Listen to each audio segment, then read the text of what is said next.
మిత్రులందరికీ శ్రీరామనవమి శుభాకాంక్షలు. నేను మీ శశిధర్. శ్రీరామనవమి అనగానే దేశమంతా కాదు, భారతీయులు ప్రపంచంలో ఎక్కడున్నా ప్రపంచమంతా జరుపుకునేది రామకళ్యాణం. రామకళ్యాణం ద్వారా లోక కళ్యాణం జరుగుతుందనేది భారతీయుల ప్రగాఢ విశ్వాసం. లక్షల సంవత్సరాల కింద వాల్మీకి మహర్షి ఆదికావ్యంగా అందించిన రామాయణం, రాముని చరిత్ర నేటికి మనకు ఆదర్శం. రామాయణమే మన జీవన మార్గం. రామాయణమే మన జీవన మార్గమని పోయిన సంవత్సరం కూడా ఒక వీడియో చేయడం జరిగింది. ఈ సంవత్సరం కూడా సీతారాముల కళ్యాణం సందర్భంగా మీకు ఒక వీడియో అందిస్తున్నాను. రాముని జీవితాన్ని పరిశీలిస్తే ప్రతి ఒక్కరూ ఓన్ చేసుకునేటువంటి అద్భుతాలుంటాయి. రామో విగ్రహవాన్ ధర్మ, ధర్మానికి ప్రతిరూపం శ్రీరామచంద్రుడు. ఒక సంస్కృతిలో ఒక వ్యక్తి, ఒక రాజు సింహాసనం కోసం తన తండ్రిని జైల్లో వేసి రాజయ్యాడు.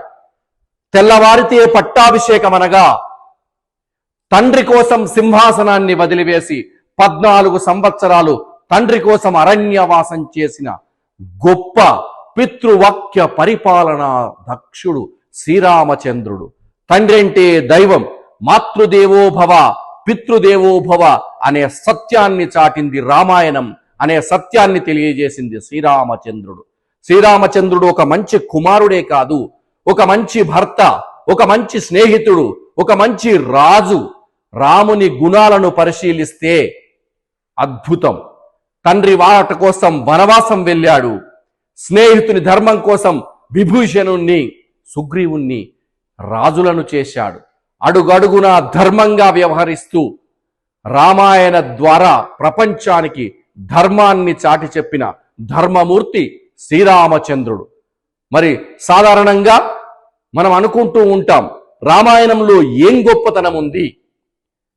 రామాయణంలో ప్రతి పాత్ర గొప్పతనమే. కొడుకు ఎలా ఉండాలో చెప్పాడు రాముడు, శిష్యుడు ఎలా ఉండాలో చెప్పాడు రాముడు, భర్త ఎలా ఉండాలో చెప్పాడు రాముడు. మరి భార్య ఎలా ఉండాలో చెప్పింది సీతమ్మ. కొత్తగా పెళ్ళైన సీత రాముడు వనవాసానికి వెళ్తున్నాను అంటే రామునితో పాటు రాముడు ఎక్కడుంటే అయోధ్య అక్కడే అంటూ వనవాసానికి వెళ్ళిన తల్లి సీతమ్మ తల్లి. చాలా మంది దీన్ని వక్రీకరించి సీతను అడవిలోకి తీసుకెళ్లాడు రాముడు అంటారు. కాదు, భారతీయ జీవన ధర్మంలో భర్త ఎక్కడుంటే భార్య అక్కడుండాలి, భర్త కష్టాల్లో పాలు పంచుకోవాలనేటువంటి అద్భుతమైన సత్యం సీతామాత చాటింది. ఇక రాముడు వనవాసానికి పోతుంటే అన్న కష్టాల్లో ఉండగా సుఖాలను అనుభవించొద్దు, కష్టమైన సుఖమైన అన్నదమ్ములు కలిసి ఉండాలని లక్ష్మణుని పాత్ర, భరతుని పాత్ర మనకు తెలియజేసింది. ఇక కైకేయి రూపంలో మందర చెప్పుడు మాటలు విని, అంటే చెప్పే మాటలు పదే పదే చెప్తుంటే ఒక్కోసారి నమ్మాలంటుంది, అలాంటి చెప్పుడు మాటలకు దూరంగా ఉండాలి అనేటువంటిది మందర మనకు తెలియచేసింది. చెప్పి కైకేయి చెప్పగా ఆ మాటలు నమ్మింది. కౌసల్యాదేవి శ్రీరామచంద్రుణ్ణి గొప్ప ఆదర్శ పురుషునిగా తల్లి పెంపకంలో తీర్చిదిద్దింది. తల్లి పాత్ర కౌసల్యాదేవిది.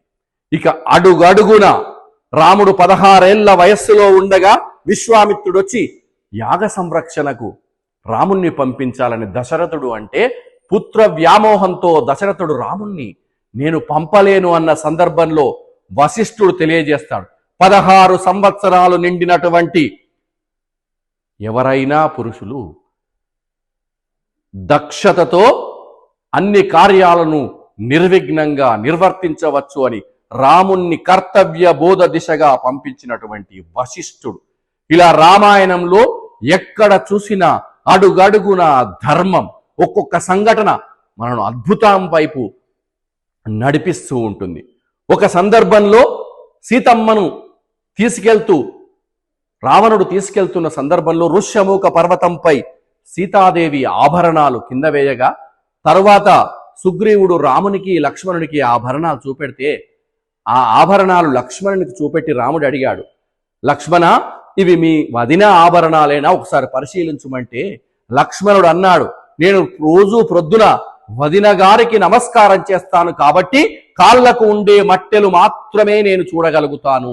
వదినను ఎప్పుడూ నేను పై వైపు చూడలేదు, ముఖం చూడలేదు, కాబట్టి ఈ ఆభరణాలు మాత్రమే నేను చూసి గుర్తించగలను అన్నాడు. అంటే అన్నను తండ్రిగా, వదినను తల్లిగా చూడాలనేటువంటి ఒక సత్యాన్ని లక్ష్మణుని ద్వారా రామాయణం మనకు బోధిస్తుంది. ఇలా పాజిటివిటీ ఉన్న పాత్రలే కాదు, నెగిటివిటీ ఉన్న పాత్రలు కూడా. రావణుడు చెప్పుడు మాటలు, శూర్పణఖ మాటలు విని సీతాదేవిని అపహరించాడు. పరస్త్రీ వ్యామోహంలో పడితే ఎవడైనా, ఎంతటి పెద్దవాడైనా, ఎంతటి గొప్పవాడైనా నాశనం కాక తప్పదు అని రావణుని పాత్ర మనకు చూపెడుతుంది. రాజు అధర్మ మార్గంలో నడిస్తే రాజును విడిచిపెట్టాలు అన్నటువంటి విభీషణుని పాత్ర మంచి వైపు అడుగులు వేయాలనేటువంటి మనకు బోధిస్తుంది. ఇక ఇంద్రజిత్తు, కుంభకర్ణుడు అధర్మమైన రాజుతో పాటే, అంటే అధర్మం చేసిన వారితో కలిస్తే మనం కూడా నాశనమవుతామనేటువంటి విషయం తెలియజేస్తుంది.